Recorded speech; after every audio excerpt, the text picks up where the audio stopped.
April the 28th, 1996, and Derby County gain automatic promotion by beating Crystal Palace. A 2-1 victory brought to an end one of the most nail-biting and exciting seasons in the club's recent history. Here's the corner, good one. Got down and in by Van der Laan.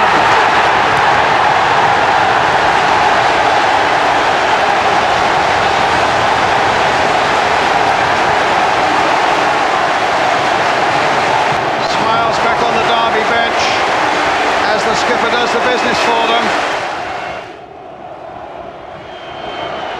Well, Nigel Martyn will bang it straight back. It's not over yet. It is now! Derby County go into the Premiership next season. The result of this 2-1 victory here over Crystal Palace. The winning goal by Robin van der Laan after Steen Sturridge had scored that one early on. Equalised by Kenny Brown. Palace go into the playoffs, but it's Derby who have a day of wonderful glory. These celebrations had been unimaginable at the start of the season because Derby County had begun as a club in the process of change. These, though, were scenes to be enjoyed. At the start of the year, Roy McFarland had departed. Big-name players were on the move too, and Jim Smith had arrived to take over as the 20th manager in the club's history. His move back into management from his post as chairman of the Managers Association had surprised many. It proved an inspiration. The main thing is Derby County. I mean, it's one of the clubs that one would always like to manage. But it was a nice secure job you had, looking after the football managers instead of joining the job that always seems to get the sack in the end. Yeah, probably. I mean, that's why we are what we are. That's why we're here. We like the sharp end of things, and we know the pitfalls. But we know the excitement also, and it's probably the excitement of running a football team that's taken me back into football. Now, you're on a 2-year contract, but at the age of 54, you obviously need a top-class coach to work with you.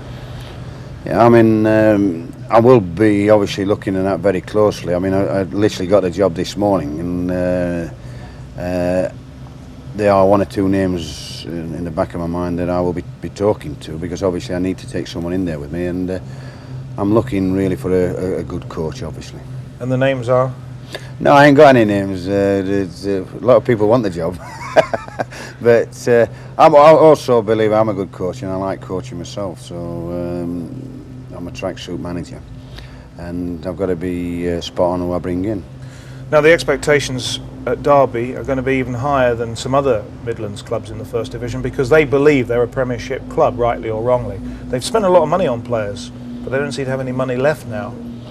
Well, I mean, that was pointed out to me, the fact that money is not as open as it used to be, and I'll have to do wheeling and dealing, and probably that's why I've got the job, because I think as a wheeler and dealer my record's pretty good, you know, and I quite enjoy that, and I have to look at what we've got, try and generate money from what we've got, and improve the team, obviously. Have they told you what they expect from you in terms of where they finish next season? No, they've not. We've not really got down that road. They tell me it's going to be a hard job, and if you look at the Midlands, and I'm sure for you look at it, it's a great area to be in, and when you Seven see First Division teams. Yeah, and good First Division teams, and ambitious First Division teams. So it's going to be a great, exciting time, and I'm delighted to be back in the Midlands. Has this come out of the blue for you, Jim? Totally out of the blue, yes. You were looking at football management, though? Oh yeah, I mean, I've had one or two little telephone calls. I'd have been a bit upset if I hadn't, with so many jobs being vacant. I thought, well, I am gone past my sell-by date, but this came right out of the blue. Not totally out of the blue. There was a little mention a couple of weeks ago, and I just forgot about it. I thought I was out, finished. And I got a phone call and did it this morning. When you think of the baseball ground, what do you think about? Well, it's funny, as you know, I'm here and I'm in lunch with John Campkin, and I was talking about Brian Clough's team and Dave Mackay's teams, and he brought up, he said, wait a minute, forward line of Carter, Doherty and Crooks, and I thought, oh, hang on about, yeah, they were the team, and that's what, I mean, what I'm trying to say really is they are a football city, they are a football club, and great tradition, and that's lovely. And the Bald Eagles landed at the baseball ground? Hopefully, and hopefully we're going to take off. Jim Smith's Derby revolution brought Darryl Powell and Ron Willems to the club. Gary Rowett arrived as Craig Short left, and Robin van der Laan moved across from Port Vale and was immediately made captain. It's a very big club. That's one of the reasons I went to Derby, because they've got a lot of potential. There's a great support when you start picking up, and you could see when we start stringing some results together. You know, the crowds were coming back, and it was getting up every home game. I would imagine Jim made an immediate impact if I know Jim Smith. Yeah, everybody knows him. He's got instant respect of all the players, and like I said, he's so well known throughout the country that he's the one who can make any deal come through. You know, he's on a first name basis with nearly everybody in the country. He knows everybody, so I think he's the one to do all the wheeling and dealing. What was he like on the training ground when he arrived? Well, I think he's very good. He's tactically very good, and he's very good to get on with. He loves a joke, but there's always got to be hard work. So we work hard, and we have a laugh and a joke while doing it. So the atmosphere's been tremendous all season, and that's been the base for our results. And of course, Derby over the years, with all their success, they've always played nice football, and that was obviously what he wanted to do as well. Yeah, I think what he tried to build in was a bit of character in the team. I think what's been lacking the last few years is a bit of backbone in the team. You know, there've been very good players at the club, but when it went wrong, you know, they didn't roll up the sleeves, and he's trying to put that in the team. A very special atmosphere of the opening game of the season, when expectations are so high everywhere, especially I think for fans of Derby County, where the future is taking shape both on and off the field. The first phase of a £10 million redevelopment of the baseball ground is the refurbished Toyota stand. Eventually, 3 sides of this famous old ground will be rebuilt to give an all-seated capacity of 26,000. On the pitch, familiar names, Hembridge and Williams, have gone, and there are no fewer than 4 new players making the Ensley League debuts for Derby today. 3 of them in a new style defensive formation: Flynn from Coventry, Rowett from Everton and Powell from Portsmouth. It's a real experiment by Jim Smith, because none of this trio are used to playing in those positions. The other newcomer, midfielder Robin van der Laan, who of course today faces his former club. He was at Port Vale for 4 seasons and was a very popular player. Day one was a disappointment. A goalless draw with Port Vale gave little indication of what was in store, but these were ever-changing times for the club in all directions. A move away from the baseball ground was announced by the board. A stadium fit for the Premiership unveiled. They obviously knew something we didn't. The first away game of the new season was at Elm Park, Reading. All in all, August was an unhappy month on the pitch. Taken in the shadow of the stand here at Elm Park. Lovely conditions for the first home game of the season. And Reading moving forward here now with Trevor Morley. And the cross will be a deep one. And here comes Lovell, and that is the first goal of the season at Elm Park. Lovely header from Stuart Lovell. The perfect cross, as measured as the finish.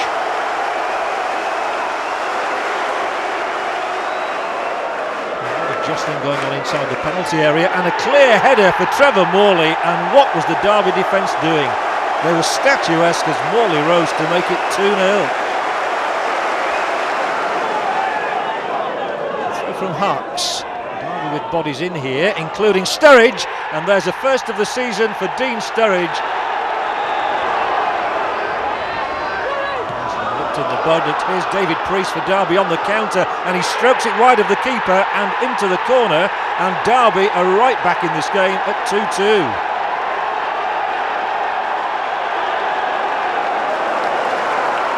They do use the width of the pitch well at times, Reading. Bodies forward again here now. Derby with the chance to clear, but it's going to come to Mick Gooding, and he threads his way inside that Derby penalty area. The ball across, and there could be the winning goal scored by Nogan. It's Reading 3, Derby County 2. It's a rather fortunate ricochet, and it opens the way for Derby on the attack here with Sturridge, who's got great pace and a great finish to go with it. And Dean Sturridge scores.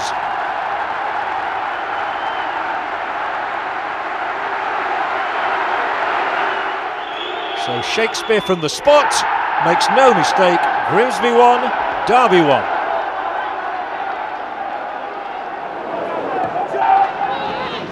This is Thompson. Bull the target in the centre. Over his head to Daly. Chance for Daly!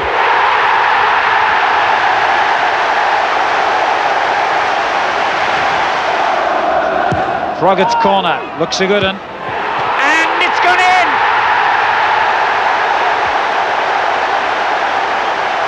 Goodman has made it 2 in the space of 2 minutes. Oh, complete miscake by Richards, but it's driven in by the captain, and it's 3-0 to Wolves. De Wolf the scorer. By the end of August, Derby was still waiting for their first win. The changing face of the club was an exciting prospect, but the team was taking time to settle under the new manager.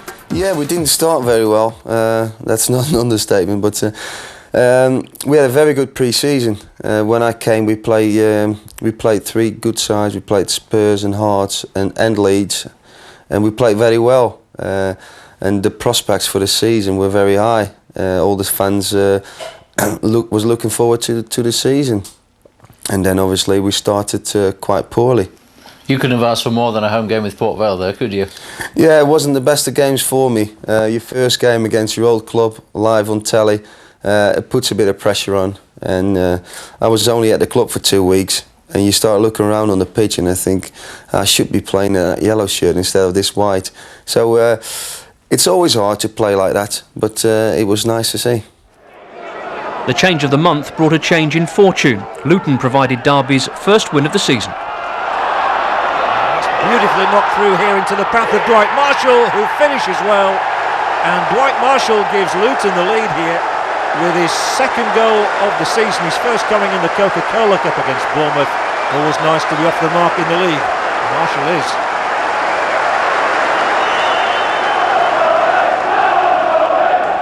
Come on, Derby. That's the cry. And here do come Derby. The goalkeeper under some pressure loses out. And there's the equaliser from Sturridge.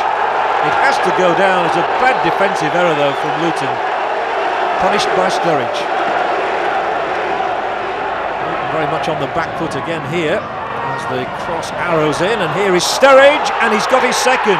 2 for Derby and 2 for Dean Sturridge. Then came an East Midlands derby with Leicester. Leicester had Ewan Roberts sent off. Derby had the chances, but Leicester took the points. Low. Taylor, and on to Joachim. Chance here for Joachim. Superb finish. Julian Joachim gives Leicester City the lead 13 minutes before half-time, despite the fact that they're down to 10 men.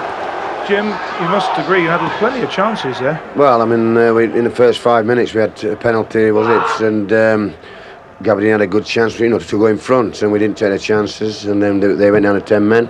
We gave a bad goal away, and in the second half, obviously, we proceeded to keep most of the ball. And we had, Sturridge looked to have, I haven't seen it, but he looked a great chance. It was a good chance. He should have put it away, really. And then I thought Flinney, when he should have gone in there, and I think Sturridge would have bent it in and would have got a goal, but he went in a bad position to be offside. And we had plenty of the play, but we didn't create enough chances. September the 13th was significant. It was Derby's first home win of the season. There was a glimmer of hope at last. Sturridge with the goal, and he's a man in form. That's 5 for him this season already now.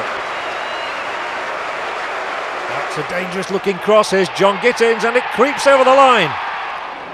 Now Robin van der Laan, a cracking shot from van der Laan. Derby's through, and Sturridge has made a good run inside the area. He's covered here, gets the shot in. It's flicked out as far as Sean Flynn, and that is a superb strike from Flynn. Oh, really battling hard on Portsmouth's behalf here. Gets the crossover as well. There's McLaughlin, and there's the equaliser for Portsmouth. The Coca-Cola Cup campaign began against Shrewsbury. Derby won comfortably, but was still taking time to settle. This is there, Simpson is there, and it will be Simpson, and he's potted the goal beautifully. Paul Simpson, expertly done.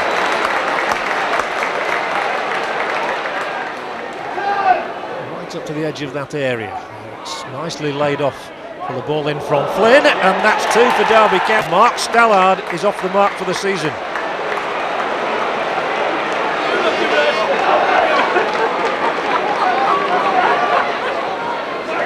Somehow found a way through inside that area, and he looked as though he was dragged down from behind there, and the referee thinks the same way, and Wassell has conceded the penalty, and Shrewsbury have an inkling of hope. They have a chance to get back into the match now.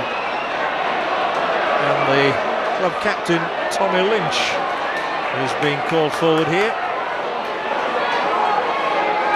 Lynch predictably will use the left boot. He's very much a left-footed player. The hold-up not quite ready there. The referee was showing the yellow card, but here comes Lynch, and it's in. 2-1, and it was well struck. Into the hole for Stallard. Holds it up well. He's got good pace, Stallard, and he's got plenty of power as well. Looks for support, finds it eventually. And Gabbiadini into the area, rocks his way through 2 challenges and slots the ball into the far corner, and Derby are surely home and dry at 3-1.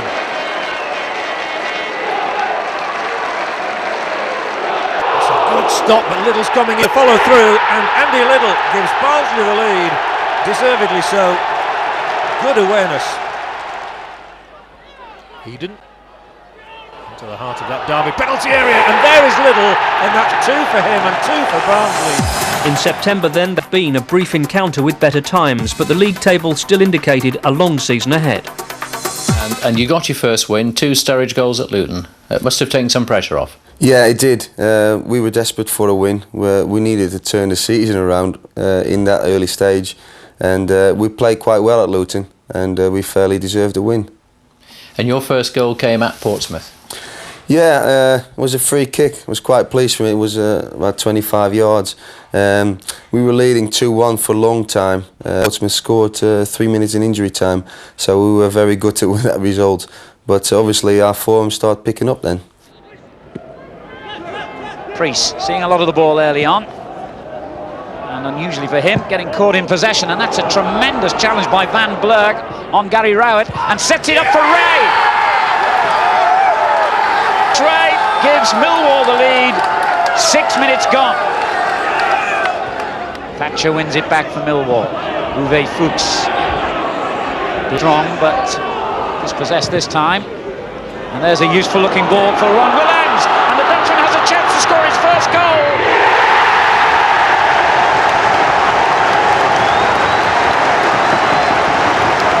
Just over 9 minutes gone, and Ron Williams introduces himself to the Derby fans in the finest possible way. Kingsley Black and Bobby Bowery, the 2 players over the ball. It's Black who hits it, and it's gone clean in, and Sutton didn't move, and Millwall are 2-1 in front. Williams finding fellow Dutchman Van der Laan, who's done well. Yes! A little touch of Holland brings a touch of joy to the baseball ground on Sunday afternoon. Williams and Van der Laan fashioning the equaliser. A 1-1 draw with Shrewsbury at the baseball ground took Derby past the first hurdle in the Coca-Cola Cup. Ron Willems scored his 2nd goal for the club and his 2nd in 3 days. He was an unknown quantity when he came here from Grasshopper of Zurich, but they know all about him now, and he took that so well.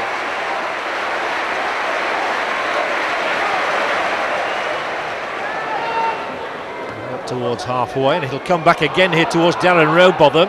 Challenged by Gary Rowett, and Rowbotham goes down, and the referee has a look and says penalty.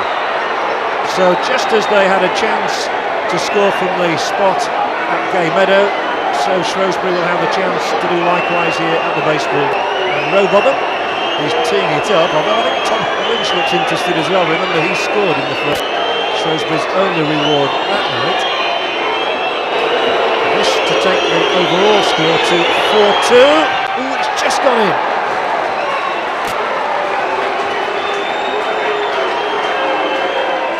A visit to Sheffield United Rams against another team who'd started badly. Nicely by Gabbiadini and through towards Willems. Not a convincing clearance either. Here's the cross, Gabbiadini's in, and Derby County are in front. Dini again, he always enjoys playing here at Bramall Lane. The ball is through here for Willems, who has a chance and scores. 5 days later came a significant moment. Igor Stimac arrived. Did the dressing room know who he went when you picked up the paper and heard he'd been signed, or was it, well, who is this man? Yeah, we all say, well, who is this?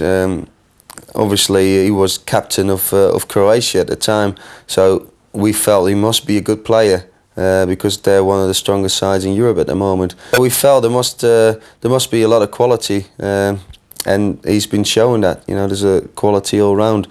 I think for Croatia, he plays as a marker, and that just shows how much quality there is in the Croatian side, because he's outstanding for us as a sweeper.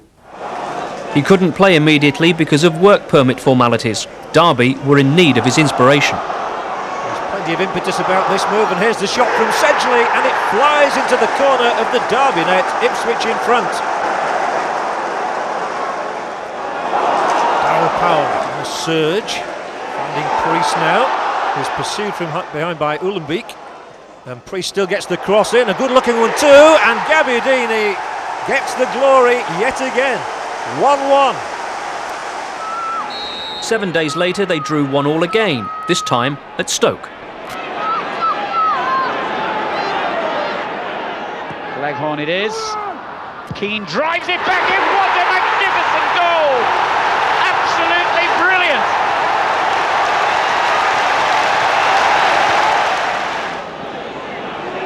Nicholson.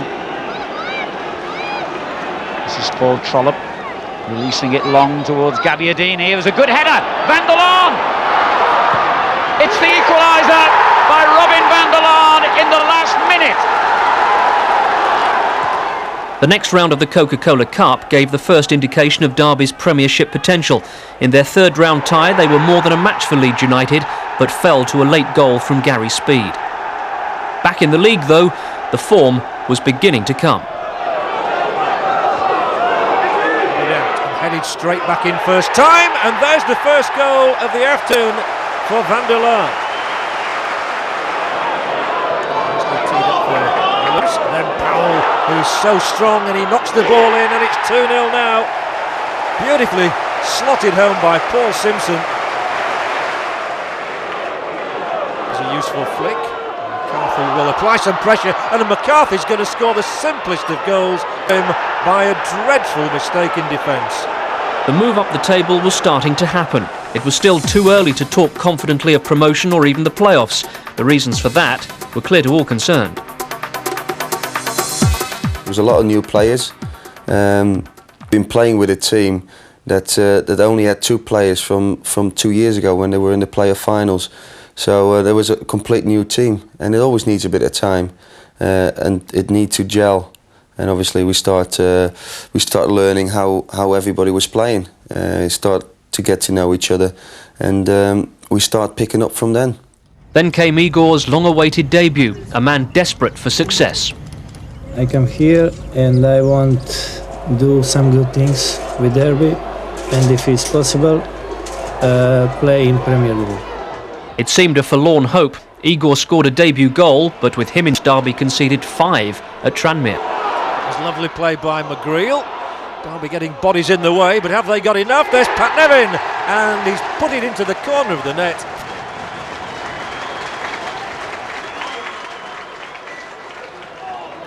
Trying to battle his way through Van der Laan. Held off by strongman O'Brien. When Tranmere move forward like this, they do look threatening. The ball will be put back here for Moore, who scores.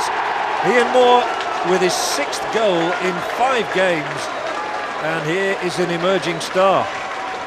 Took that so well.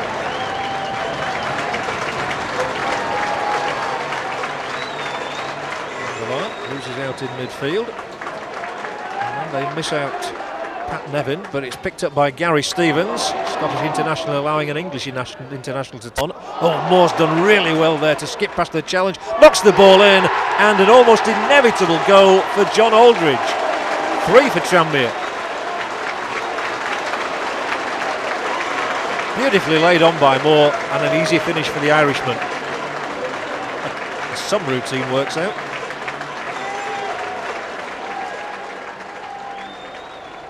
Here is that Derby County corner, swung in, and it'll come back here for Powell, and then Stimac is still there and celebrates with a goal on his debut.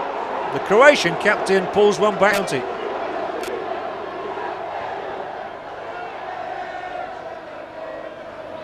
Derby's away record so far this season continues to be dismal, and it might get even dismal here. This is Gary Bennett, and that's gone into it, flew in off the keeper's legs, and Tranmere have their 4th celebration of the afternoon.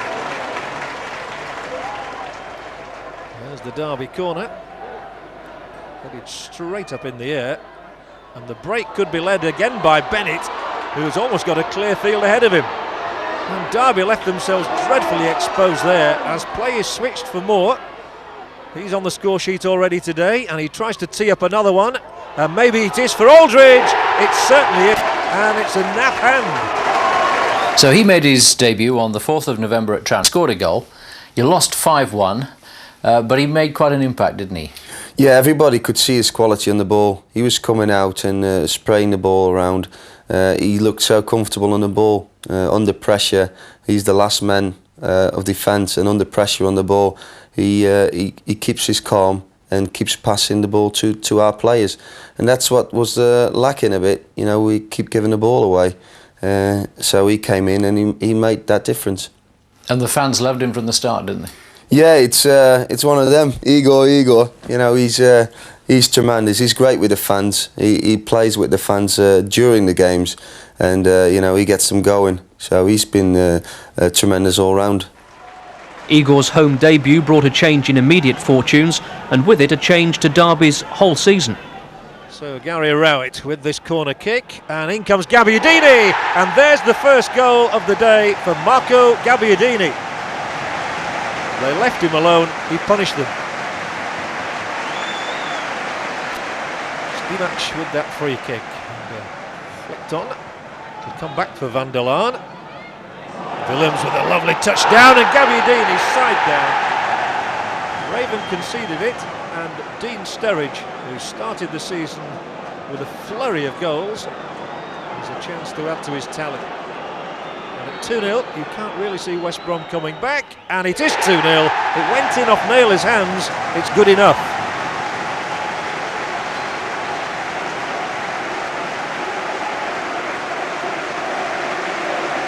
He loops the ball wide for Sturridge. This is what he enjoys so much, running at defences, and that's what he does here. And Sturridge is right into the area. On he goes, past the keeper. Oh, it's so simple. And Gabbiadini's got his second, but the credit totally to Sturridge. That was well knocked away, but it's going to come back at the Charlton defence. Derby hoisting these crosses in. And the Charlton defence really struggling to get this ball away. Down goes the keeper. The ball in the net from Ron Willems. The Dutchman again, and he was there to pounce when he had to be. Poor defending by Charlton though.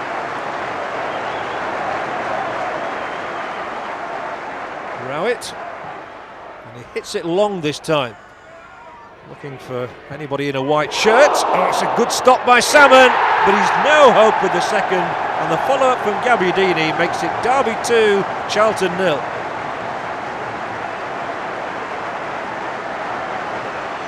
Willems, the captain of Derby, up to Gabbiadini, touched back again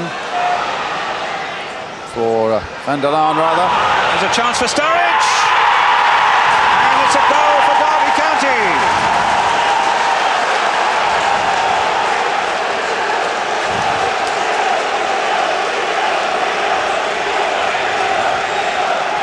Well, it already showed one electrifying bit of pace, and that's a super ball by Van der Laan, and he's there onto it straight away. Good goal. It's a great move, this, you know. It's Van der Laan's ball there. Beautiful ball. And that's a good goal. And that's the work of a man in form as well, Jimmy, isn't it? It is indeed, Brian. As I say, he showed one electrifying bit of pace already. Gabbiadini, Van der Laan, Johnson with the header. touch on there by Johnson, and Sturridge is in behind him, and Sturridge could cause problems here. And it's gone in. It's Ron Willems who's made it 2-0, Derby County.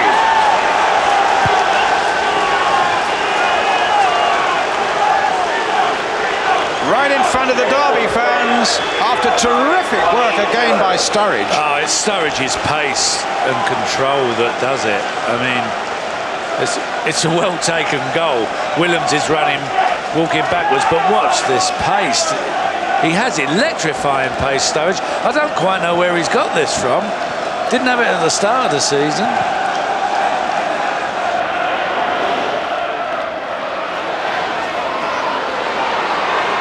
Tate now taking it up. Cooper, a real drive! And a super save! That was a riveting drive there by the fullback.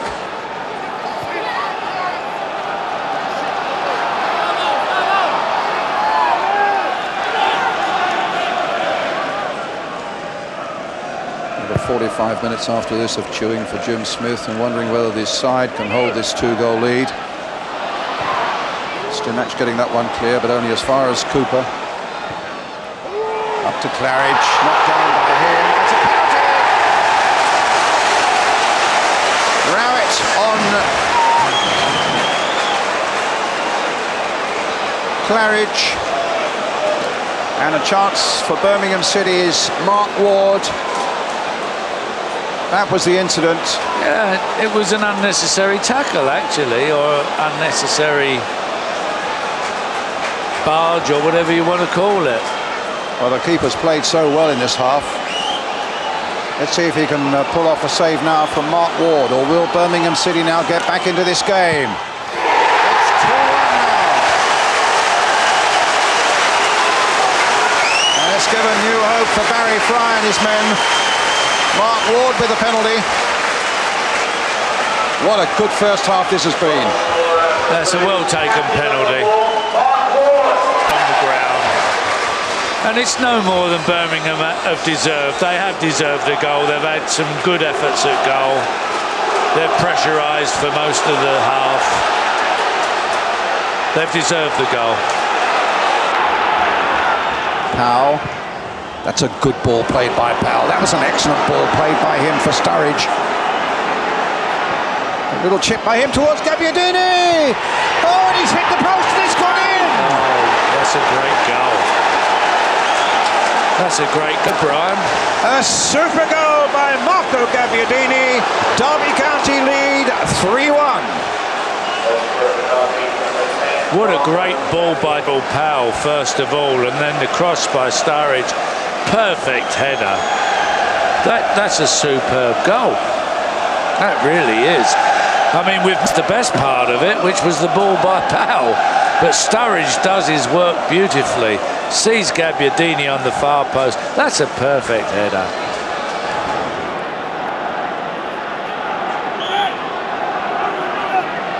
Claridge. Otto on the far side. Oh, this is a good play by Claridge. Oh, what an excellent save. A very good save indeed by Russell Holt. 22 years old, celebrates his 23rd birthday tomorrow, actually, the Derby goalkeeper, with plenty to celebrate.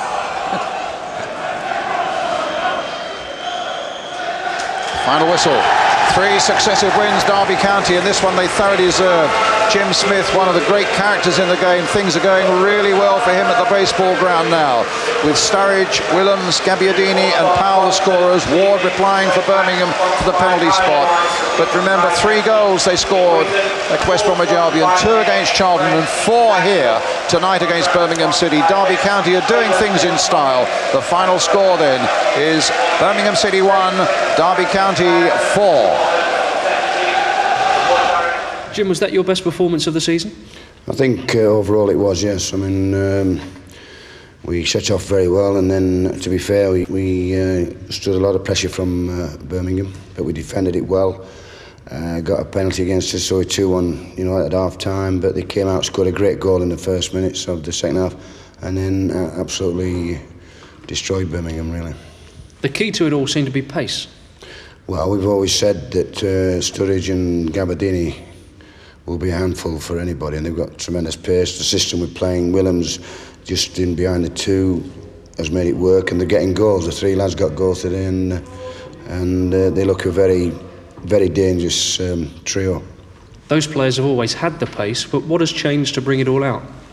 Well, Sturridge has been out for 10 weeks, so that's made a difference. But confidence, obviously, it's all about confidence. The system suits what we've got more than when we've been playing before with a winger.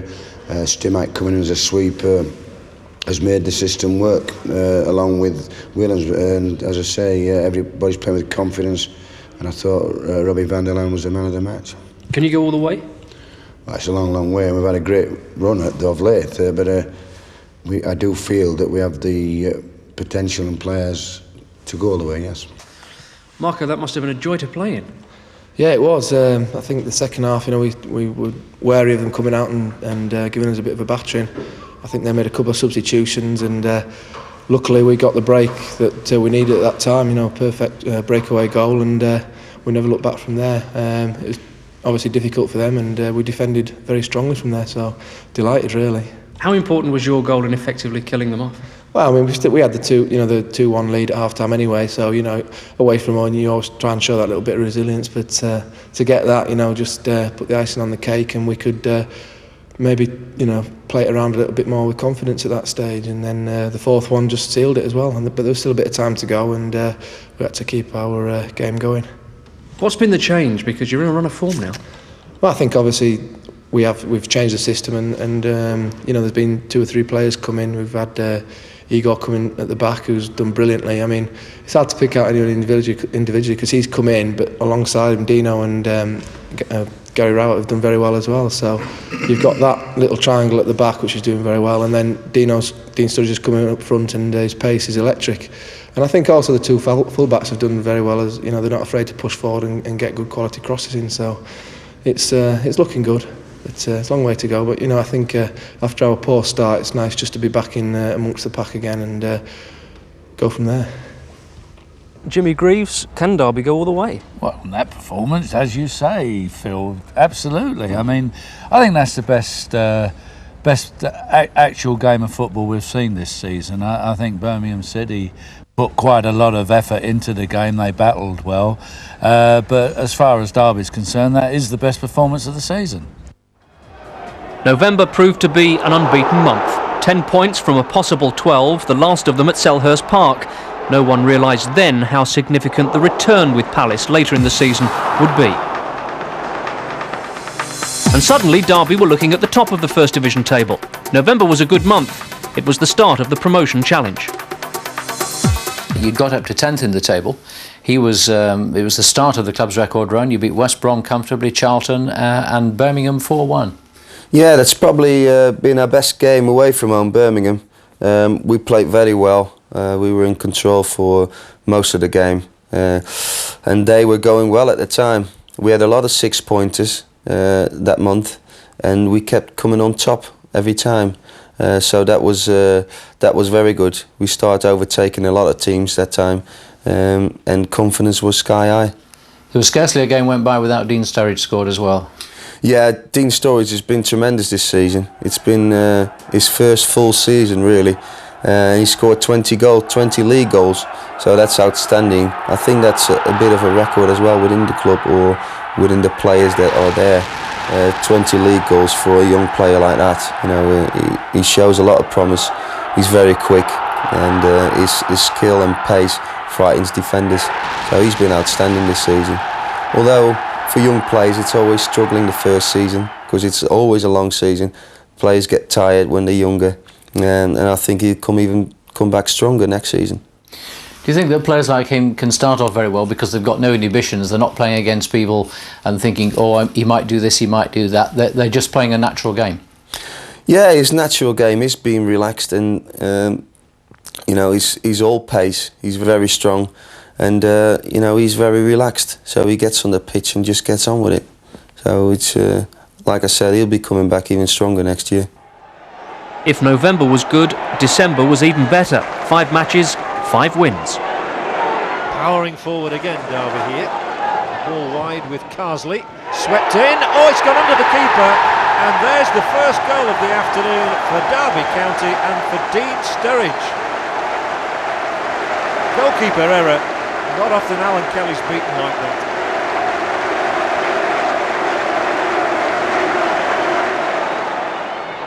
Whitehouse has gone well here. He's got Blake ahead of him, and here's Nathan Blake, and he slips it wide of the keeper, and Sheffield United draw level.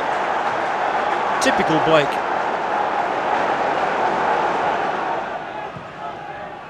There's the corner, and it's off the head, and it's through to Viet, and the Australian scores for Sheffield United 2-1.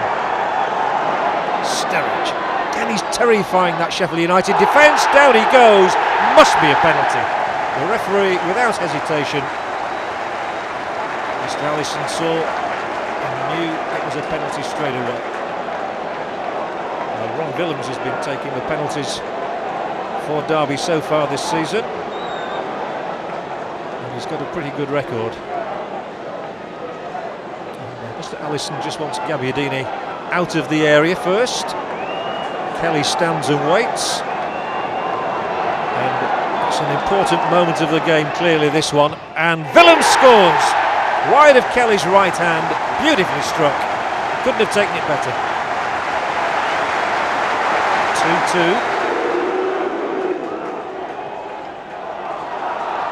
Sheffield United were just caught a little bit cold with that free kick, and here's a chance, and Willems has another one. He found the space inside the Sheffield United area and scored with a glorious header. Swung in there for Gabbiadini, and he's got it off the upright, and Derby have 4 again. Marco Gabbiadini makes it 4-2.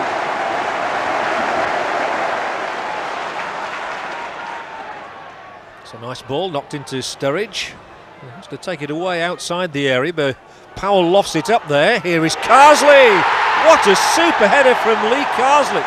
His first goal of the season, and it comes in only the 2nd minute. The corner, knocked in for Gabbiadini, and the flying head of Marco Gabbiadini makes it 2. Again, Gabbiadini will put pressure on that Barnsley goal, and is that seen as a back pass? It is. Watson claimed the ball, but the referee said it had been deliberately played back to him. The free kick already taken. Surely he's not going to let that stand. He is. Here goes Andy Rammell now, and Barnsley have a goal for themselves. Gabbiadini through to Sturridge, and down he goes, and that will be a penalty.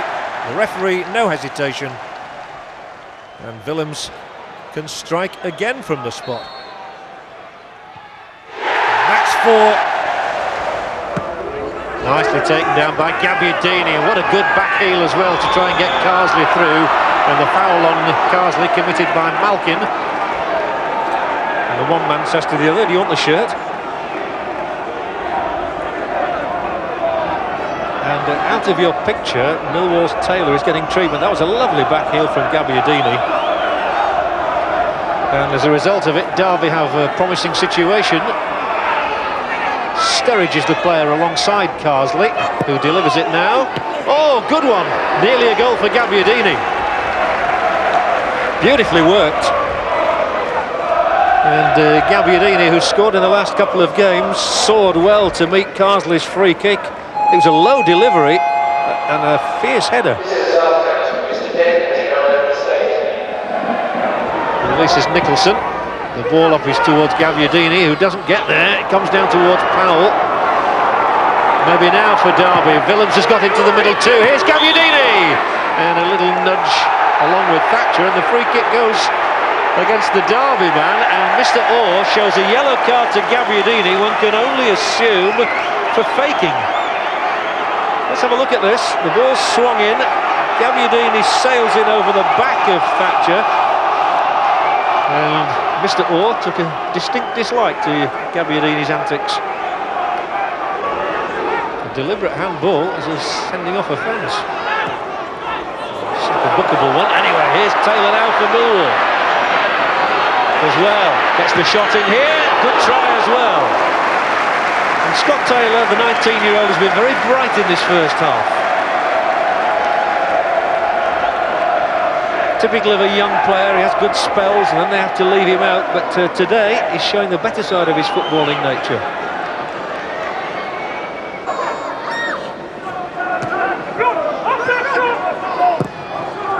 Oh, good ball in here, Sturridge underneath it. And, excellent work from Lavin, who came over.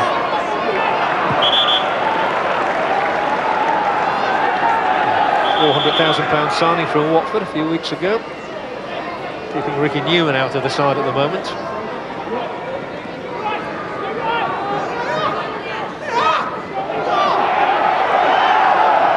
Gabbiadini knocks it in here. Sturridge turns. Sturridge scores!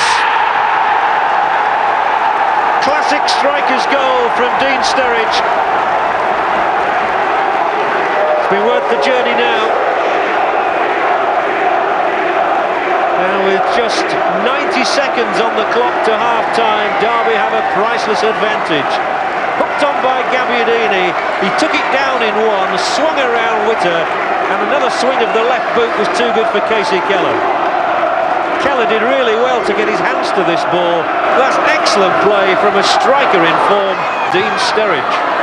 And 2 days before Christmas came a result that with hindsight proved just how far Derby had come. But here is a Sunderland corner. And they've got bodies in. Agnew was close to getting a shot through. Oh, it's given away. Michael Gray scores. Dreadful mistake in the Derby County defence, and it's punished immediately by Michael Gray. His second goal of the season. His only other one came in a live televised game at Charlton last month. But really that was slackness inside the Derby County penalty area when they failed to deal with the corner. It looked as though Agnew was going to get a shot in first of all, and when the ball came back to him, Michael Gray slipped it into the corner of Holt's net. Derby County 0, Sunderland 1. Willems comes back for Derby. Gabbiadini and Sturridge are here. Sturridge still battling. Sturridge might get the equaliser. Gabbiadini might! And it's got in! It's the perfect response. Within 60 seconds, Sturridge battled valiantly for it there. The ball eventually bobbled kindly into the path of Gabbiadini, and his driven shot just too good for Alec Chamberlain. Gabbiadini scores against his old club.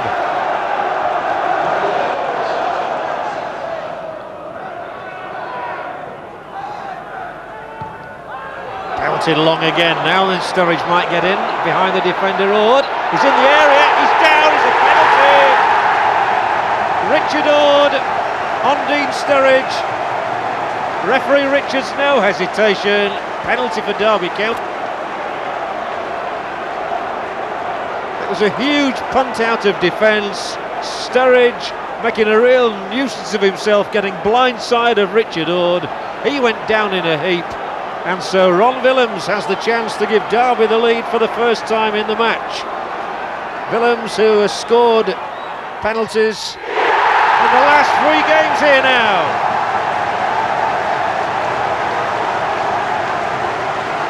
Derby 2, Sunderland 1, and Ron Willems with his 3rd penalty, his 9th goal of the season, scores again at the baseball ground.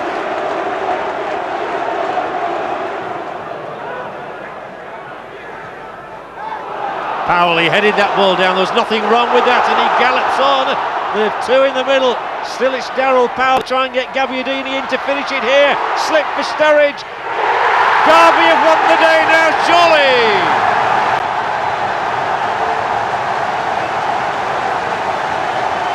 It was a lightning counter, led by Daryl Powell, continued when it mattered, with the crispest of passes by Marco Gabbiadini, and rounded off by the hot shot.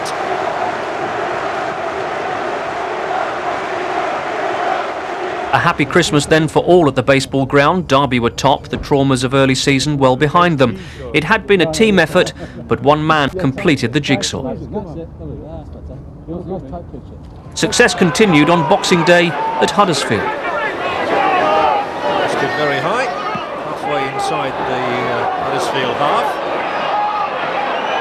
And here to Sturridge, who takes up these wide positions well, and he seeks to get around the Huddersfield defence late. It's punched away only as far as Willems, and he beats Francis from no more than 5 yards. Another goal for the Dutchman Willems. So Derby entered 1996 clear at the top. An unbeaten run stretching back to the beginning of November put them 4 points clear. You played 5 games in December, you won all 5, and you were scoring plenty of goals as well, 2 4s and a 3 in that month. Yeah, that period was tremendous for us. Our side has been very strong.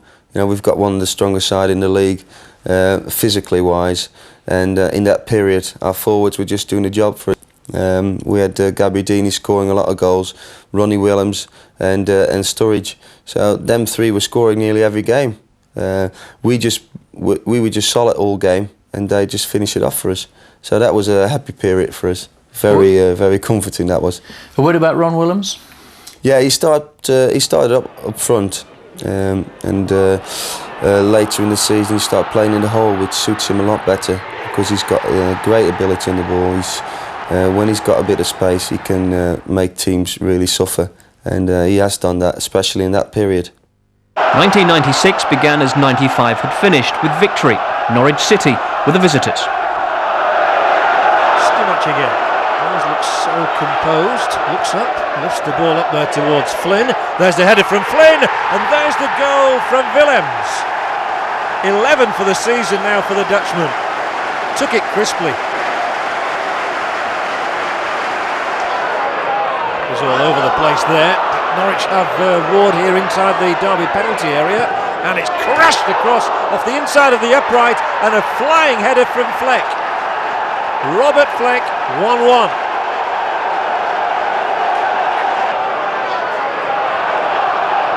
Knocked in by Simpson, flicked across by Powell, and it's got in from Gabbiadini. Derby's FA Cup season was a mere one-match affair which ended in a 4-2 by Leeds. The real business was the league. Reading were next. There's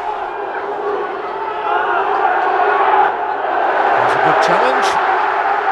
And Reading not allowed to settle at all, which is a trademark of Jim Smith's side. They're very busy as always. Look at this, again busy you see. That was Willems into the area for Sturridge, and goal number 1 from Dean Sturridge. Reading really caught out and caught in possession.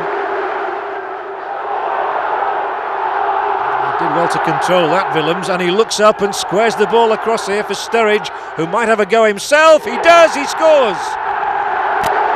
Sturridge is second, and he took it so well.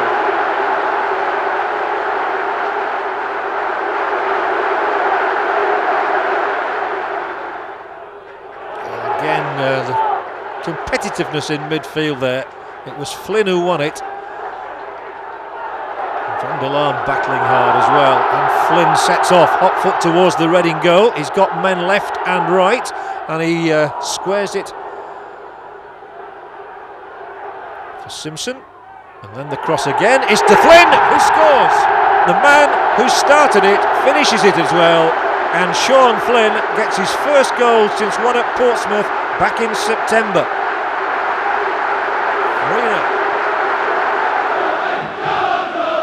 Well, it would be a great time for Derby to score. Right on time. And this is their corner. It's their chance. And there certainly haven't been many in this game so far. Gabbiadini went for it. It's a goal, coached by Sturridge. Well, there's no stopping Dean Sturridge at the moment. It's his 14th of the season and his 8th in the last 11 games. And once Gabbiadini rose there to get on the end of that corner kick, it really set him up, and Dean Sturridge hammers the ball into the Port Vale net on the stroke of half-time. Port Vale 0, Derby 1.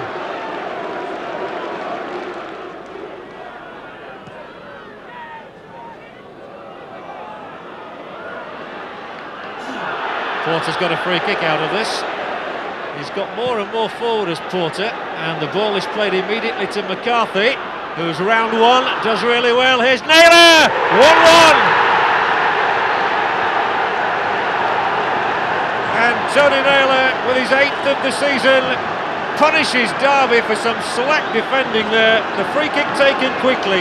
McCarthy released inside the area, did well to keep his feet, and it's the perfect cross and met with a precision header from Tony Naylor. His 5th in 7 games, Port Vale 1, Derby 1. No further fixtures in January meant Derby finished the first month of the new year 5 points clear. They were now the team to beat. The success of recent weeks had taken everyone by surprise. We went, I think, in a couple of months from 3rd from bottom to top of the league. And I thought we had a run about 10 games, we won 9 of them.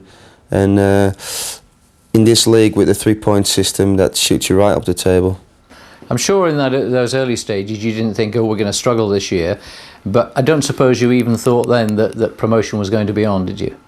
Well, I think the feeling throughout the camp and the supporters and the management and everybody involved in the club was we might sneak in the playoffs this year, start building a team, add another couple of players on in the summer, and then the second year of Jim Smith's management, go for promotion.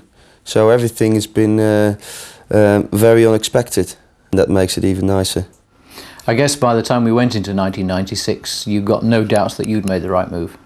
Yeah, definitely. There were a few clubs interested in the summer, and I could have signed at Port Vale, but this was a chance for me to go to a club with aspiration to go to the Premier League, and that was all. That was enough for me. You know, that made my mind up. And obviously I made the right decision. Obviously you got getting a good and settled defence, and Holt was playing very well in goal.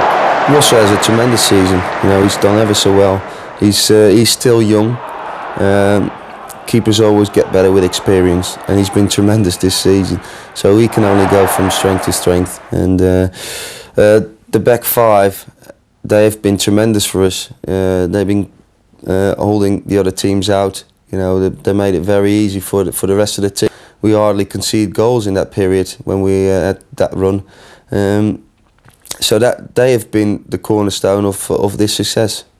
It's not easy to talk about your own form, but you must have been pleased with how you settled into. Yeah, they made it very easy for me when I came. The lads were brilliant. Nobody questioned me captaincy, because I was only 2 days for told me was going to be captain, and the lads supported me all the way. When I came, there was a lot of new players there.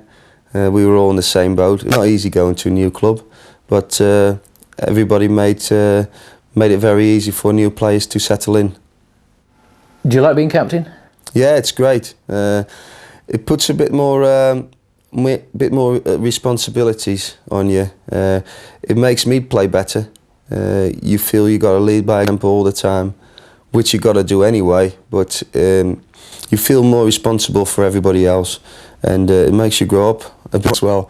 So I've enjoyed it a lot, and I wouldn't miss it for the world. So who would be good enough to beat the leaders? As far as February was concerned, the answer was no one. Reverse ball by Powell there, but it was handy for Grimsby, went straight to Gary Childs. They've still got men forward up inside that Derby penalty area. It comes all the way through to Bonetti, and a goal for the Italian. Ivano Bonetti with the head, 1-0 Grimsby.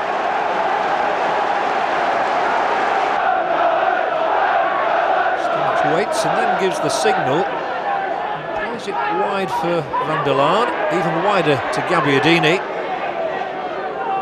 Grimsby pulling everybody back behind the ball, but a good run here from Powell, and a terrific strike. Only his second goal for Derby since leaving Portsmouth. One apiece now. And it's floated in by Ferguson, dangerously clawed out of the air spectacularly by Russell Holt. What a good signing he's been since he came here on loan from Leicester just a year ago.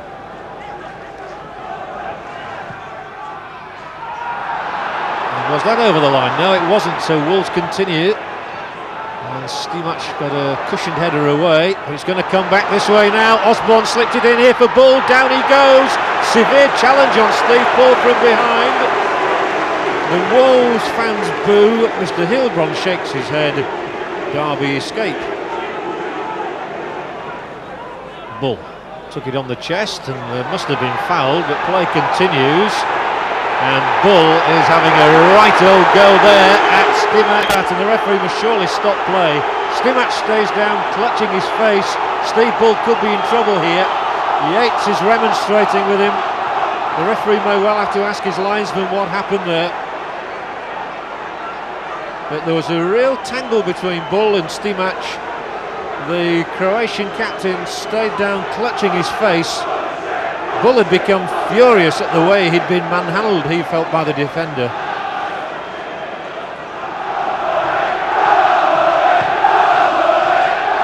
Minutes play, but we've held that, and then Venus has gone in here with his elbow, I fancy, and I'm sure this will be a booking. As you can see, Lee Carsley is the one who's been offended against this time, and that's going to be a booking for Mark Venus.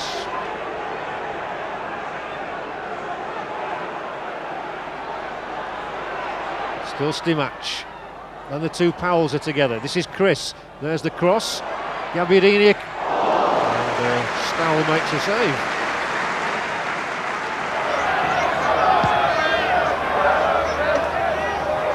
And they were a little lackadaisical in clearing the ball. And there's the shot. Deflected in. I think it went in off Thompson. And it was certainly too good for Russell Holt. And Southend in the lead.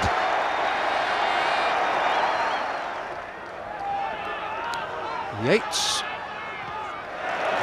closed down right on halfway. Southend under Ronnie Whelan have become a hard-working and an energetic side, and they take some beating at Roots Hall. Here is Powell, a little cushioned header down to the edge of the area. Willems in for Simpson. Simpson poaches the equaliser just when Derby needed it. It was a deliberate finish. But that left foot of Paul Simpson's lethal.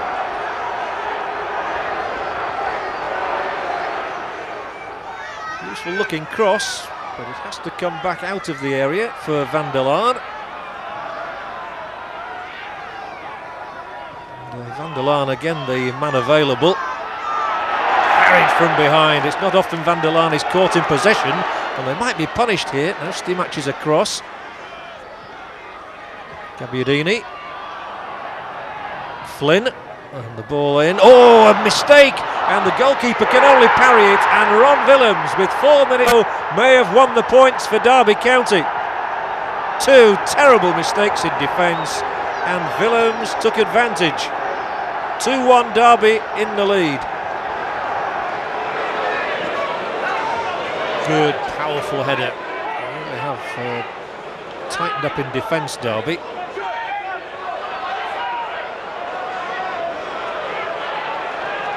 That challenge well, and then found Powell. That was Chris Powell.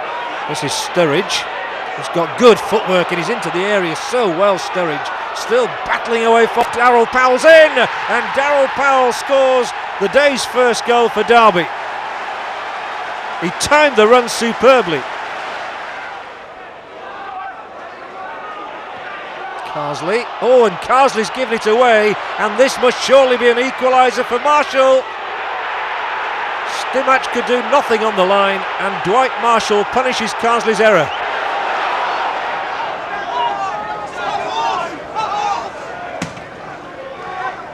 Van der Laan missed it. It's found its way into Burton. He gets between the two, Hall's in the middle. Burton licks it across. Hall coming in, scores. Derby 0, Portsmouth 1. Paul Hall.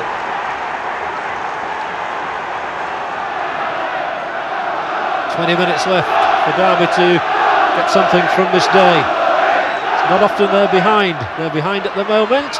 Not for long. There's the equaliser. And it's a rare goal indeed for Dean Yates. Just when they had to respond, Derby find the man for the moment. And Dean Yates, who came as close as anybody in the first half to a goal, scores only his second for Derby County.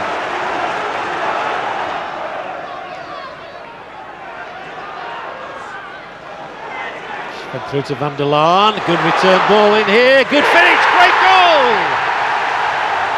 What a fabulous goal from Dean Sturridge. Well, that was brilliant.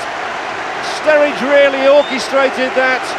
Took the return ball from Van der Laan, drove it beneath Knight, and Derby, from being a goal behind on 62 minutes, are a goal ahead on 75. It could well be that Jim Smith will be rewarded for being adventurous again in bringing on Gabbiadini, a striker, when he'd gone a goal behind.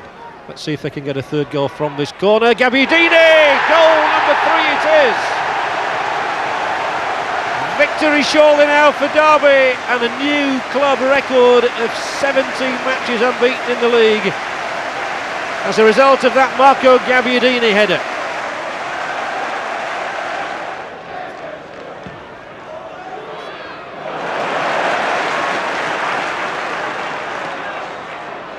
Pethick supplied the width and the short ball into Hall.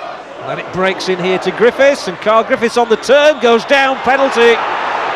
No question about it. It's Van der Laan who gives it away, and Carl Griffiths picks up the ball and says, let me get on with it. Two here. Although Alan McLaughlin's taken the ball from him. McLaughlin is the regular Portsmouth penalty taker. He's scored 5 times from the spot this season, and he can induce a nervous final 5 minutes for Derby fans. It's Alan McLaughlin. It's 3-2.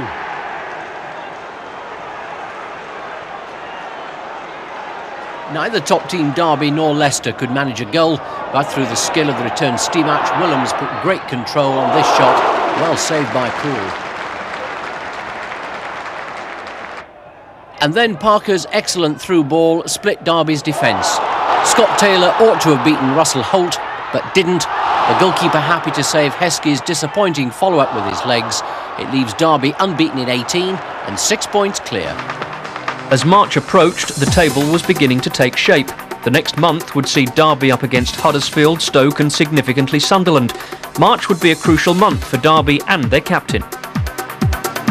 He'd obviously earmarked you for this when he signed you, Jim Smith. I mean, when he called you in, I want you to be the captain, were you surprised? I mean, you're obviously pleased, but were you surprised?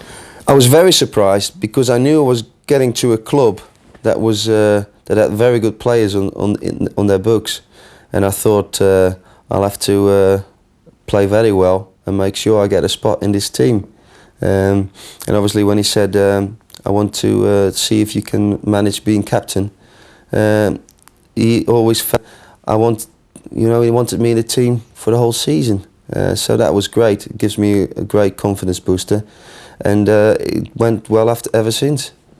We've talked about everybody, I think, except the man who helps Jim with the coaching. And he's been a crucial man. I know that Jim Smith thought he was a very key appointment when he brought him to the club.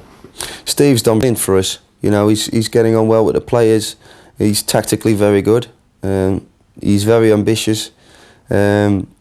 He works day and night for this club. So he's been one of the cornerstones of this success. He's doing most of the training. When he's doing a session and training, his example is always second to none. You know, players are always gutted when he shows something on training and he does it right. So, players got respect for him, and that's the first thing you need as a coach or manager. You need respect of your players, and Jim and Steve both got it, and that makes it a hell of a lot easier to work with the players. Into February, 6 league games. You ended that month 6 points clear and still top, but you'd drawn 4 of the 6, but still in the club record. Yeah, that's right. We had that record coming. Players were thinking more about not getting beat than winning games, so it was playing on our minds. And the more we won a few games, probably be a bit lucky sometimes, and that luck started to run out, and we started drawing, but still didn't get beat. And I thought we have to stick together now and get some wins again, because 1 point is not enough in this system with the 3 points. So we knew we weren't there yet. We had a lot of hard work to do. So Sinnott with the free, long deep ball looking for Jepson. Gets his head to it, breaks kindly for Dyson. Back to Sinnott again. Again, Jepson, the big target they're aiming for. Collins.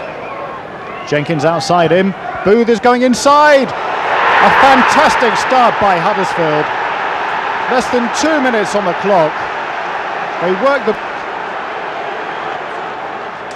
Van der Laan taking on and beating his man. And then a delightful ball to Sturridge. This is what the leaders can do. And there's the equaliser. Magnificent play. It was the perfect ball by Sturridge. And a lovely finish by Simpson. His 5th goal of the season. Powell forward to Willems. Stretches it to Flynn. Good control. Van der Laan gets it past 2 players. Goes for the 3rd. Van der Laan again.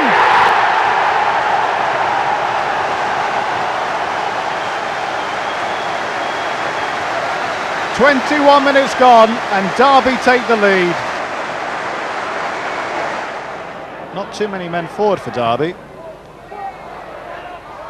but they still win the ball anyway through Van der Laan. The shot from Rowett deflected away. Now it comes again! Magnificent goal.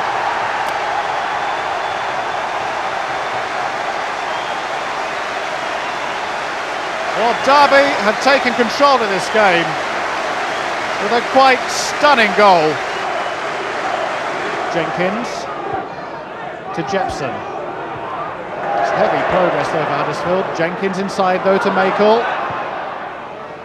Floated in delightfully.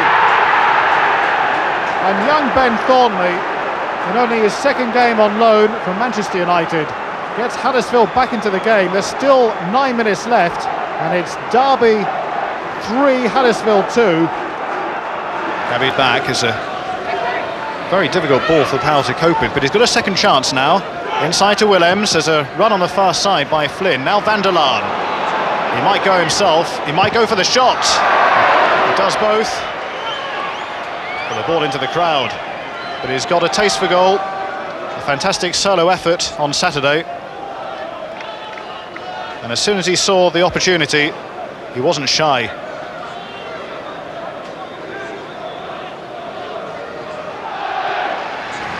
But more danger as the ball is culled in awkwardly. So many players in the box. Powell with the shot.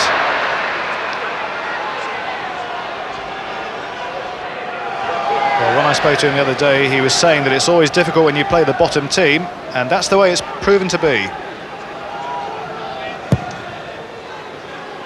Spreads it deep. Run inside by Rowett. That was spotted by Hessenthaler, but Powell now with a chance down this left side to get the ball in again. He does so. Header came in from Gabbiadini, just flashed wide.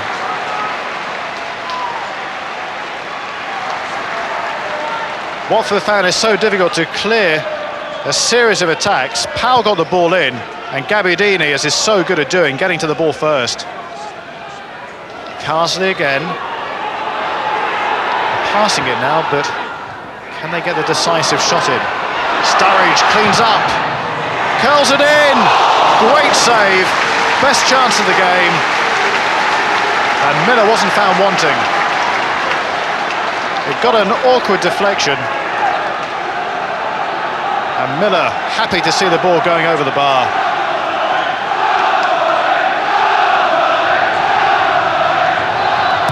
It would be cruel for Watford if they conceded a goal now, and that's what they so very nearly did. Porter it was who got the blame.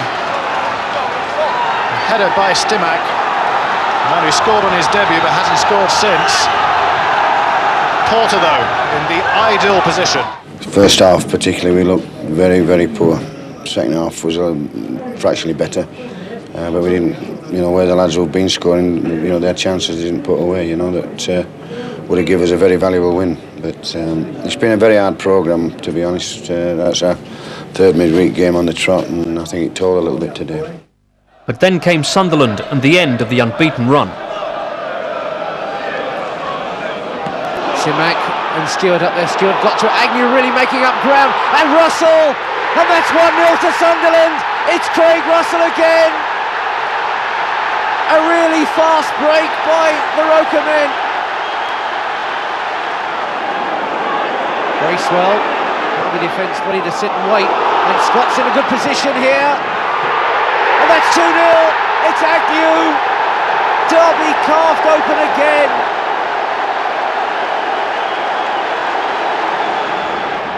Just approaching the halfway marker through this second period of 45 minutes. Third now would really put some distance on Derby. And there it is, it's Craig Russell. 3-0 now, Sunderland looking so good. And Derby have the mountain to climb now. I think so far there's a whole division between the two sides. Here's Gary Porter with the corner kick. Here's Foster! Watford have the lead halfway through the first half.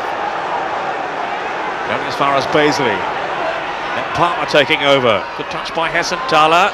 Ramage for Palmer. Trying to force his way through.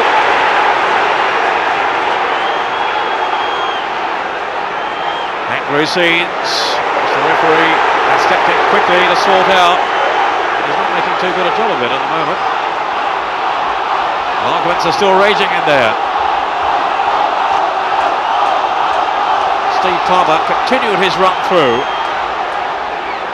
and he does seem to have caught goalkeeper Russell Holt. So caution for him, rather too overzealous.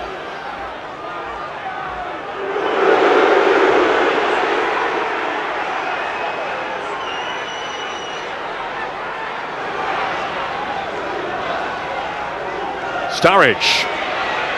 Turn well, Sturridge with a shot. And wide by Simpson after an excellent save by Kevin Miller.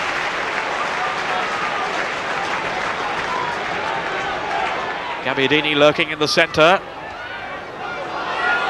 His elbow snaked out then. He stayed down by Hodges. It's Foster who was caught. It's a good play by Kevin Miller. Now Foster can receive some attention. I did think he was caught then by Gabbiadini. Can Derby County save this game? Yates to Carbon. Yates has gone on. Still Yates. The referee has given the penalty.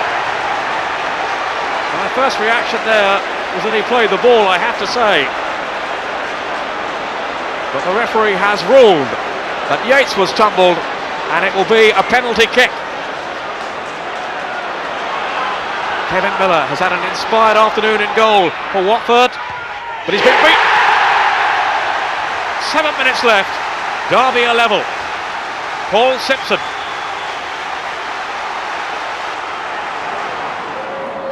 First touch for Simpson. Intercepted by Adams. Jim Smith may be contemplating a third substitution. The pattern in the first half seemed a lot better than the one which has been created since half-time, with Sturridge up front alongside Ashley Ward. Yates did well then. And what a great goal from Jeremy Goss! Unstoppable from Goss. 20 minutes of the second half gone, and Norwich ahead. After a club record run, 2 defeats in 3 games was unexpected to say the least, but Stoke provided a chance to recover. Picked up by Powell. And from one Powell to the other, and back to Darryl Powell. A chance there for Stoke now on the break, and it's belted forward. And wide is Sturridge, and Sheeran's in the middle, and he's totally unmarked, and Sheeran will score. Derby punished for really slack defending by Mike Sheeran.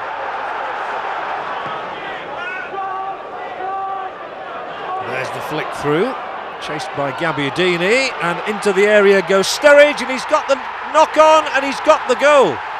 A little toe poke was all it needed. Dean Sturridge with the equaliser.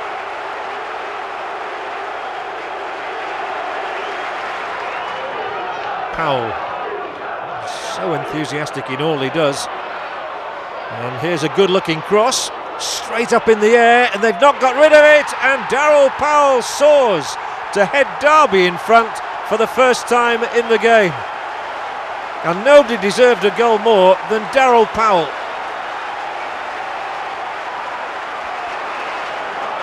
And again they seek to exploit the pace of Sturridge down that right touchline.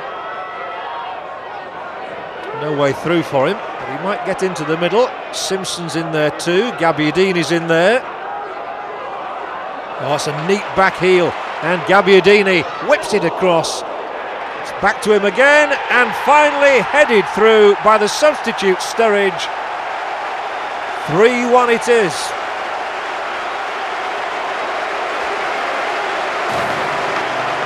But March had proved a costly month. 2 defeats and 2 draws with struggling Watford meant Derby were now second and 4 points behind the new leaders. 6 games in March. In the middle of them, you went to Sunderland. It was the end of the club record. You'd gone 20 games unbeaten. They beat you 3-0. Did you sense that they were the best team in the division at this stage? Well, we've beat them 3-1 at home, and I thought we played very well that time. We've gone to their place, and they were just they looked more eager. They were obviously playing at home. They played a lot better football. I thought the pressure of the run got to us a little bit, and they beat us deservedly on the day.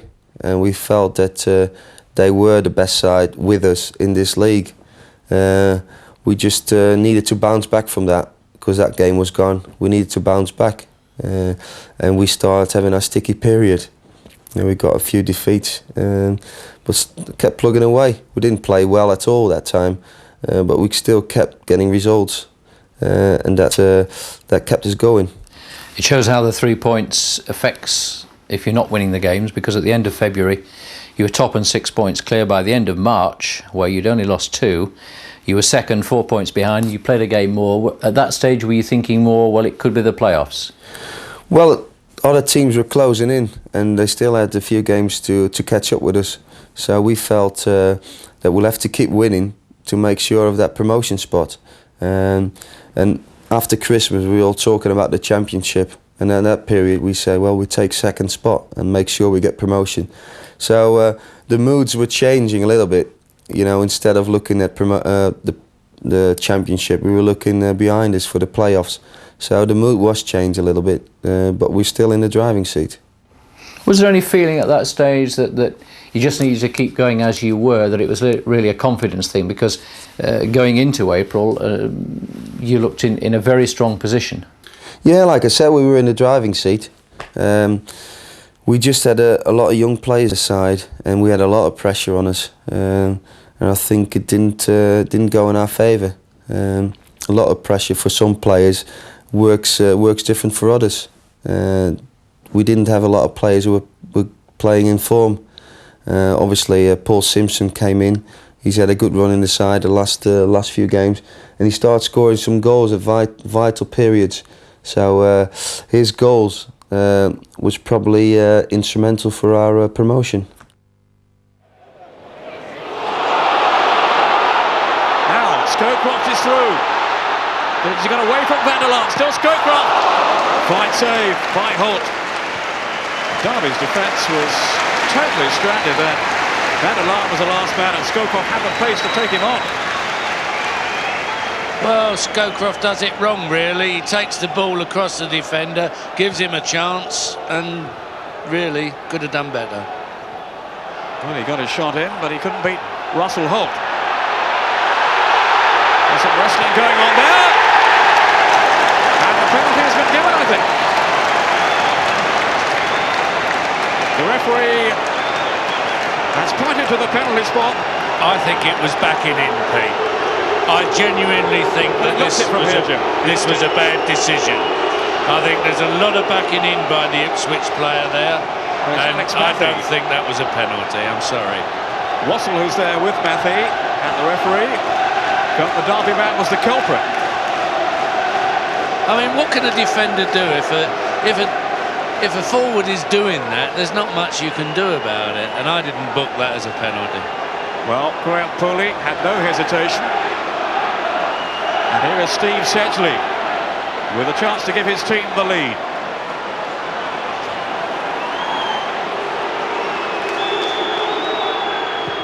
And he's missed it! Well, he didn't even force a save from the goalkeeper. Don't like to see people miss penalties, but I feel justice was done with this one. It's a poorly taken penalty, isn't it? It's nowhere near the goal, really. And there's a header, and it's a goal! Right into the corner. Terrific header from the upturning ball.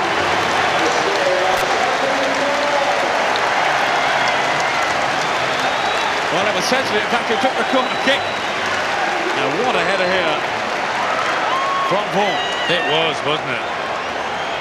Well, they deserve it, Ipswich. The goal's been on the cards for a long time. That was a beautifully taken header.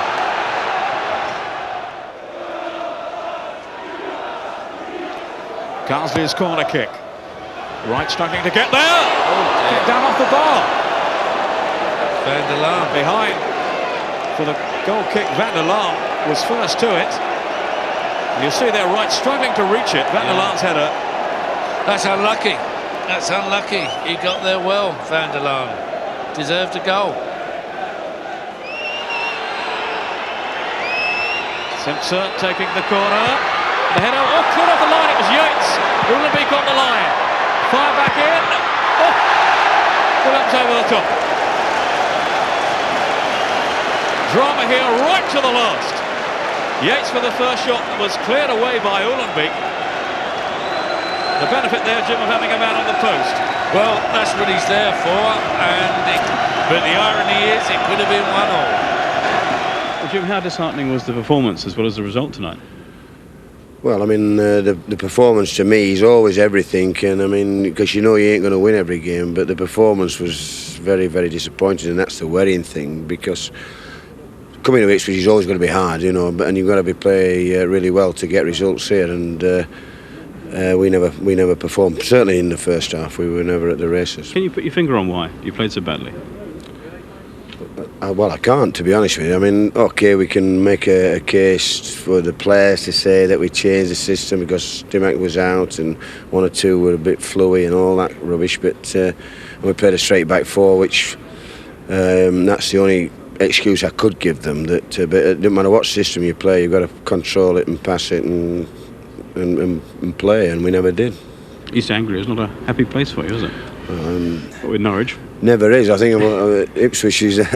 We very rarely get a corner here, and but we, you know, I felt that was the most disappointing thing. Because to be fair to Ipswich, they made, you know, got a few injuries and a few young lads in there, and I thought it was a great opportunity for us to get a result. But you can't get results if you don't play. But the form was found again at Oldham.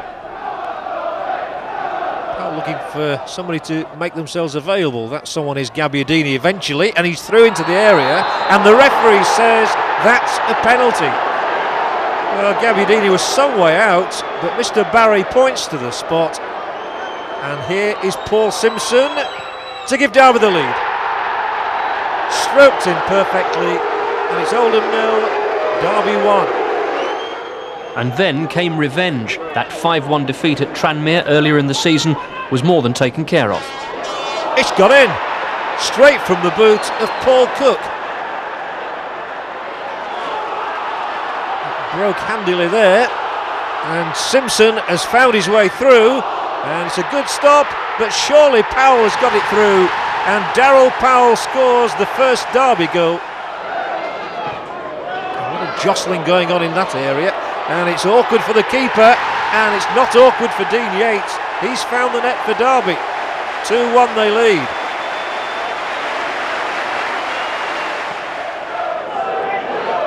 Lifted up to that far angle of the penalty area. The keeper's punch is an effective one, and then he keeps out a point-blank shot. Sturridge again. Simpson this time rockets the ball into the roof of the Tranmere net.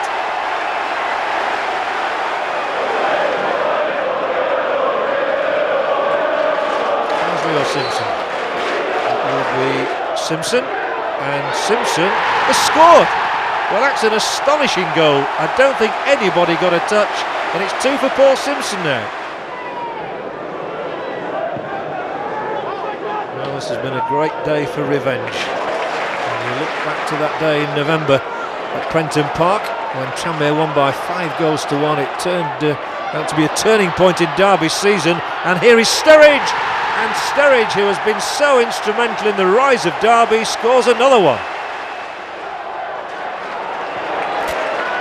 They'd like one more, I'm sure. And they might get one yet, with Chris Powell, and then Gabbiadini, and then Darryl Powell. And they are so confident today, Derby. Van der Laan to Karslik. And they've strung together half a dozen passes here. Sturridge down that penalty area, brilliantly past 2 defenders, pulls it back, and that's a hat-trick for Simpson. And it's 6 for Derby. Well, they've been torn apart, Tranmere. They're still battling away down that left touchline.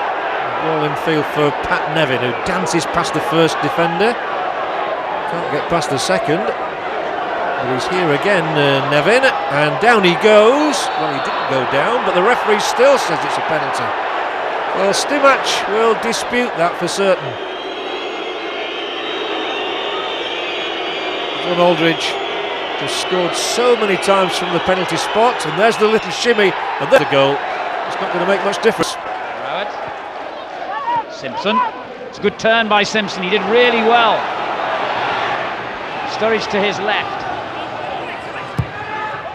Gabbiadini in the middle. Brilliant save by Pedersen from Robin van der Laan. That looked a goal all the way from where we're standing. Oh, what a brilliant move that was. Started with Simpson there. It's great skill on the turn. And he came on down the left, played a little ball wide. Here he is, he just plays it wide. And here's the cross coming in. And you see Van der Laan just creeping round the back post. Timing his run to a little shove there, header on target. What a tremendous save that was by Pedersen. Jim, are you happy with the point? Yeah, well, I mean, not really. I would have liked 3 points, but it was a good point for us actually at Charlton today, and reasonably happy. Yeah. Having said that, was it important that you didn't get beaten? Very important. Yeah. I mean, we wanted the win. The win would have made a major difference, and our quality of play with the front 3 wasn't good enough. Yeah, we felt that if we don't get beat there, they're out of it. You know, we eliminated one of the 2 chasers, and that's exactly what we did. We could have won, it could have lost it. Could have gone either way. It wasn't the best of games, but we've got a result out of it, and that was what matters at the end of the day. Now Karslik's header finds Willems in a little bit of space, in towards Simpson. It's deflected away towards Powell. Everything just a little bit hurried, but now Trollope lays it into the path of Simpson. Paul Simpson nicks it in!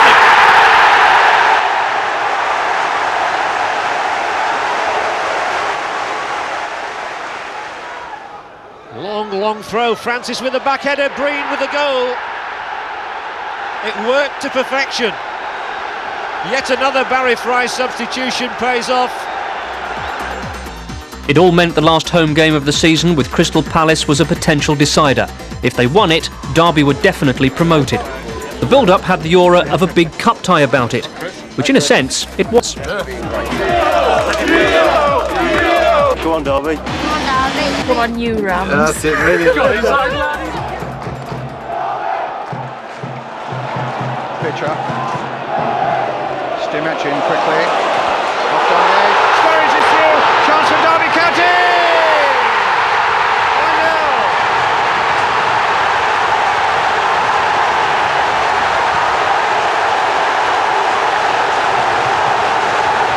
A terrific strike and a timely one inside the first 3 minutes of the game. Ron Atkinson. That is brilliant, incisive football. Pitcher to Houghton. Call upon his experience and skill now. Pitcher. He'll relish this sort of battle. He's a real battler. Bruce Dyer. Done well. Lots of the cross though. Not a bad one. Kenny Brown! It's 1-1.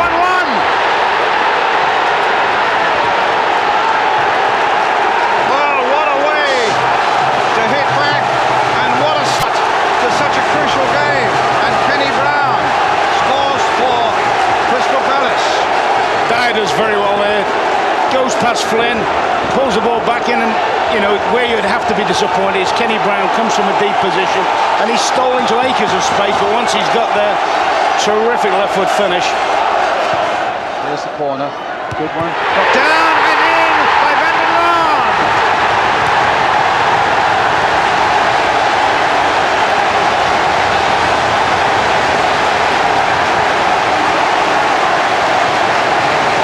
Smiles back on the Derby bench as the skipper does the business for them. Robin van der Laan.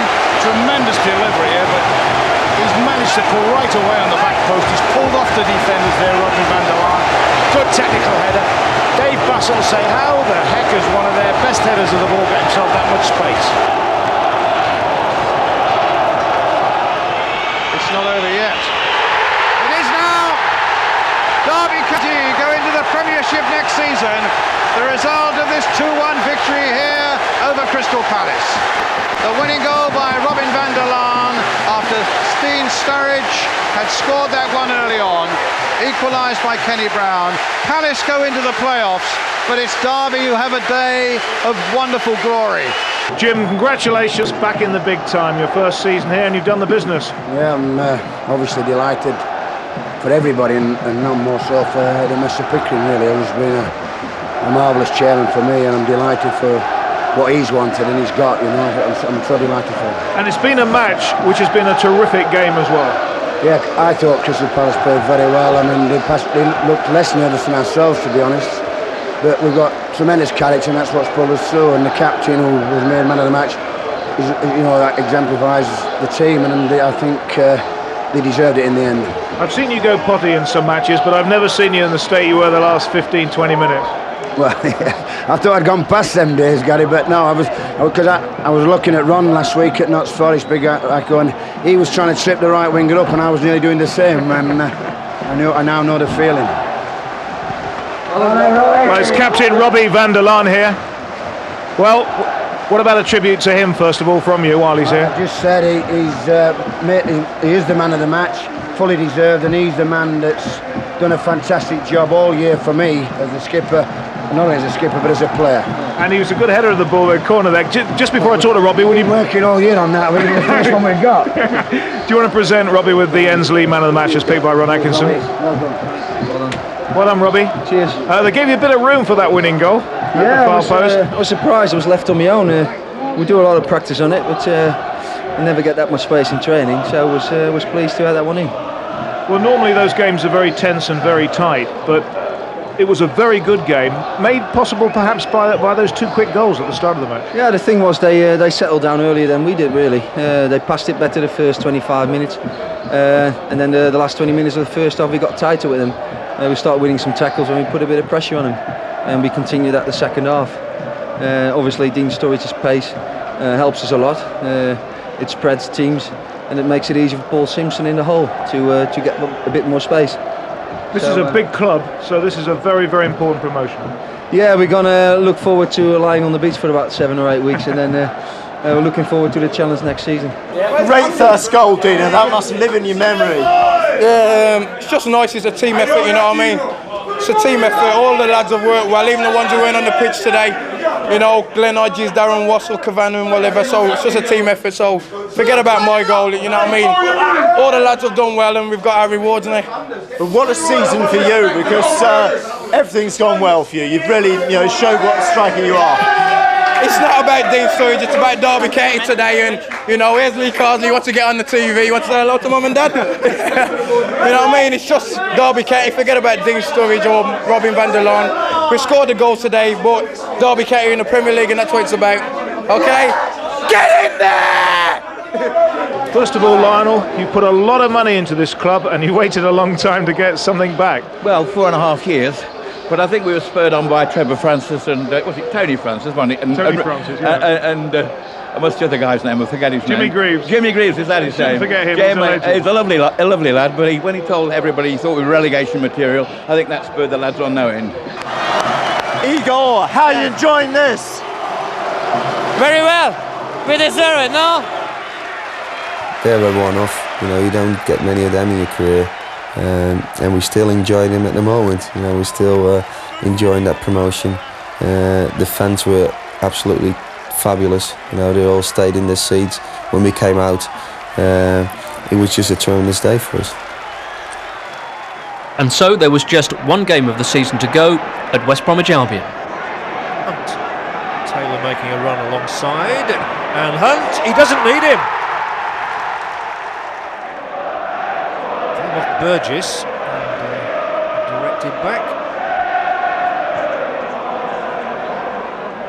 He's going to come straight back, and they could well be caught out here, especially by someone of Sturridge's pace, and it's the simplest goal even of Dean Sturridge's season.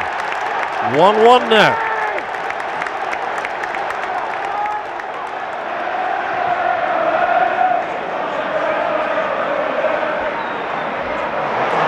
Himself into a bit of a corner there, and it's rolled here for Snakers, and he's done it again.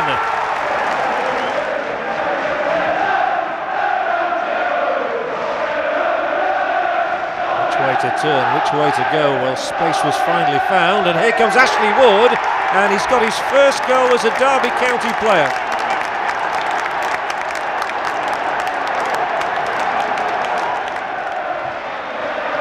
Yet be a sting in the tail of this game as Andy Hunt goes on towards the end of that penalty area. Inside it now, the save is made. Here comes Taylor, and Bob Taylor ends the season with a flourish.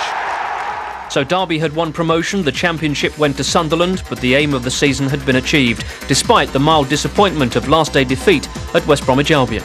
Not much at stake that game. There was a few young lads played in that game.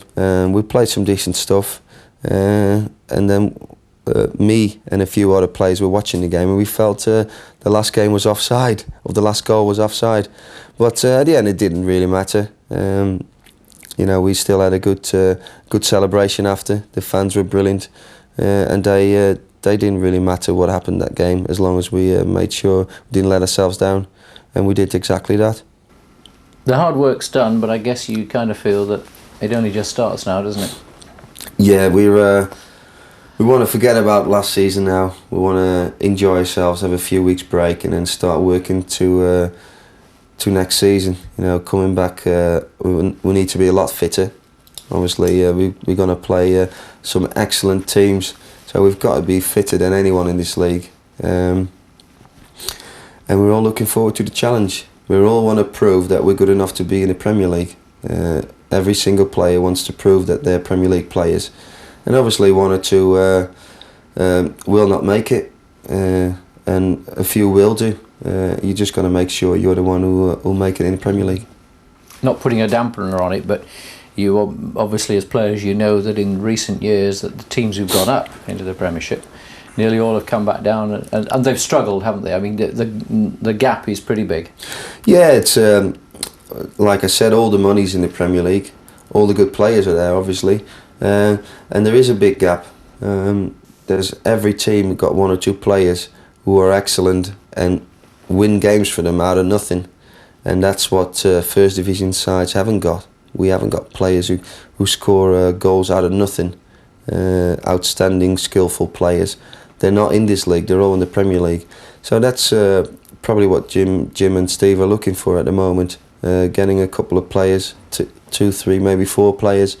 Who are in that category, and then with the base we already had this season, we're solid at the back, so we don't need much at the back. It's probably midfield and up front where we need something. So it's going to be an exciting season for Jim Smith, because you know he's got to do all the wheeling and dealing, and he's going around Europe to get players. So we'll be looking at the CFAX every day and see what's coming and going. But it's exciting times for us, that's for sure. But take nothing away, it's been a fabulous season, and there's every chance, new ground on the way as well, that things are looking good at Derby County. Yeah, the club's is on the up, and that's for sure. And we've just got to make sure we maintain that Premier League status next season, so we can move to the new ground as a Premier League club. And then obviously with the support we're going to get there, it's exciting times.